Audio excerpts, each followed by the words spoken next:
magandang umaga po sa inyo mga ka-farmer. Let's go farming na po. Ito na po yung ating mga alagang 45 days.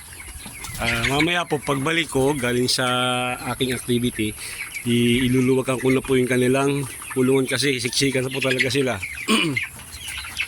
Mabubuksan ko ng yero ni i-adjust ko ng mga 1/4 na bahagi ng kulungan natin para medyo lumuwag-luwag sila at yung lamig naman sa gabi ay halos kaya na rin naman nila. Di matatanggal pa tayo ng mga balot sa ilalim para yung pasok ng hangin sa ilalim madagdagan para yung ventilasyon nila mas lalong gumanda.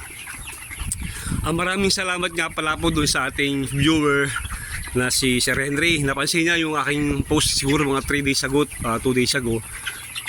Yung nakakapag-gain ng timbang na 700 grams. Malingaw naman po yun. Nalito lang po ako. 60 to 70 grams po per day.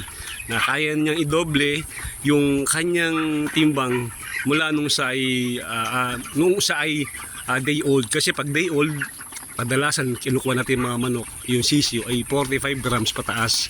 Ngayon po, sa gantong edad nila, 23, 24 days, kaya na po nilang doblehin yun. Kaya na nila ng 60 grams, minsan hanggang 800 grams nga po. Pero pag tumungtong po ng mga 27 days yan, 28 days, yan.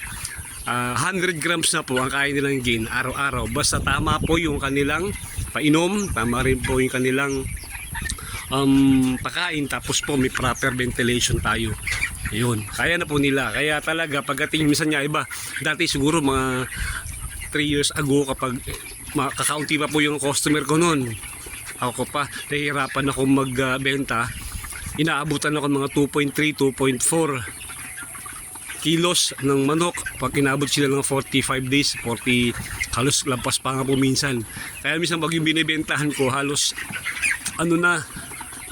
paiyak na kasi pag kumuha siya ng 2 pirasong manok sa akin, titimbang niyo na sa 1.7, 1.6, 500 halos na po ang presyo ng 2 manok. Kaya ang ideal po talaga pag magkakatay tayo at idea at gusto din ng mga reseller natin, yung mga mangilo lang, yung tama lang ba sa budget, halimbawa pang ulam sa isang araw, yung kabaga 1.1, 1.2, pinakamalaki na po yung 1.2 para sa kanila kasi nahihirapan din silang ibenta.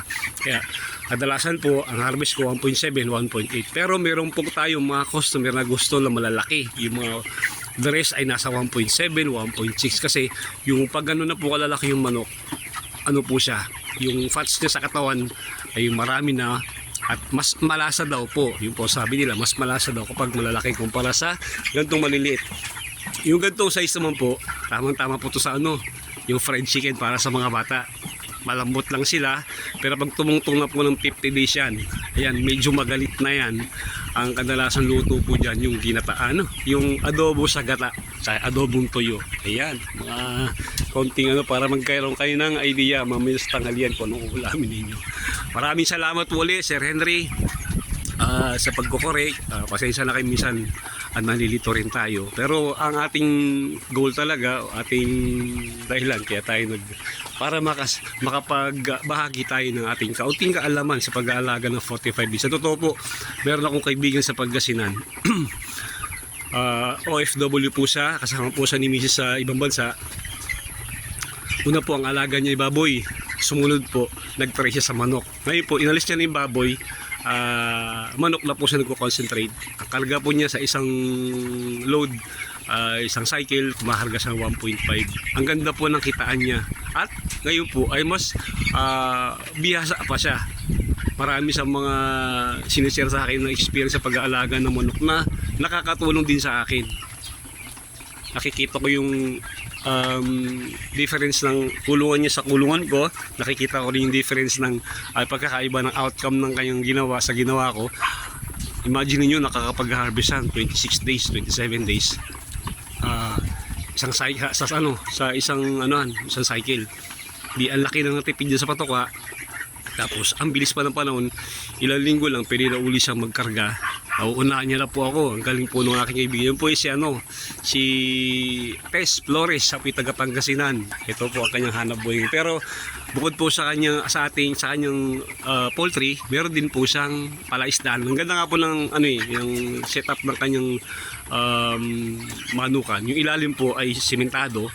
Tapos po, malapit po yun sa fish pond niya. Kapag gusto niyo linisin, halimbawa after 2 or 3 days, gusto niyo tanggalin dumi, kumbaga, i-spray niyo lang ng power spray yung ilan mo kulungan, diretso na po yun sa palaisdaan. Hindi pagkain pa po ng kanyang mga bangus, yung dumi ng kanyang mga manok, at hindi pa siya nilalangaw. Kaya kaya niyang magkarga maski mga 3,000 sa kanyang